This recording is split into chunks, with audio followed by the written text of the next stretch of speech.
ആദിത്യ, ഞാൻ പാറു എന്നുള്ള അക്കൗണ്ട്. അപ്പോൾ ആള് മരണപ്പെടുകയും അതിനെക്കുറിച്ച് ഒരുപാട് കാര്യങ്ങൾ വരികയും അതേപോലെ തന്നെ കേസാക്കിയ FIR-ൽ സൈബർ ബുള്ളിങ് എന്നൊരു സംഭവം മെൻഷൻ ചെയ്തിട്ടില്ല. വീട്ടുകാർ സൈബർ ബുള്ളിങ് ആണെന്ന് പറയുന്നുണ്ട്.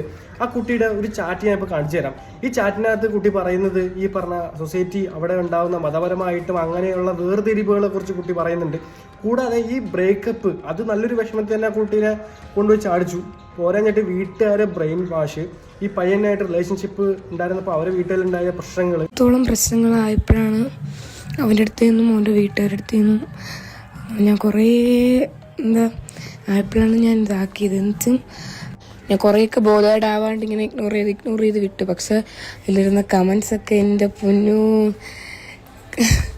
എന്തു പറയാനായിട്ട് അത്രത്തോളം വെളിയിൽ പോലും എനിക്ക് ഇറങ്ങാൻ മീൻസ് കൂടാഞ്ഞിട്ട് ഇതിൻ്റെ ഇടയിലാണ് ഇതൊന്നും അറിയാതെ കുറേ ആൾക്കാർ ആ കുട്ടീനെ കുറ്റം പറഞ്ഞ് സൈബർ ബുള്ളിങ് ചെയ്യുന്നത്. സൈബർ ബുള്ളിങ് ഇല്ല എന്നല്ല, സൈബർ ബുള്ളിങ് ചെയ്യുന്നത്. ഇതെല്ലാം കൂടി സഹിക്കാൻ വയ്യാതെ ആ കുട്ടി വല്ലാത്തൊരു മെന്റൽ സിറ്റുവേഷനിലൂടെ പൊയ്ക്കൊണ്ടിരിക്കുന്നത്. നമ്മൾ ആദ്യം സൈക്കോളജിസ്റ്റിനെയാണ് കാണിച്ചത്.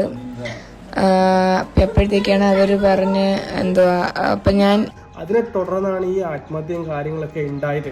ഇതിനകത്ത് കൂടുതൽ അപ്ഡേറ്റ് വരും നിമിഷങ്ങൾക്ക് നമുക്ക് അറിയാൻ പറ്റും. ഓരോ നിമിഷം ചെല്ലുന്തോറും ഒരുപാട് സത്യങ്ങളാണ് ഇതിനകത്ത് വെളി വന്നുകൊണ്ടിരിക്കുന്നത്.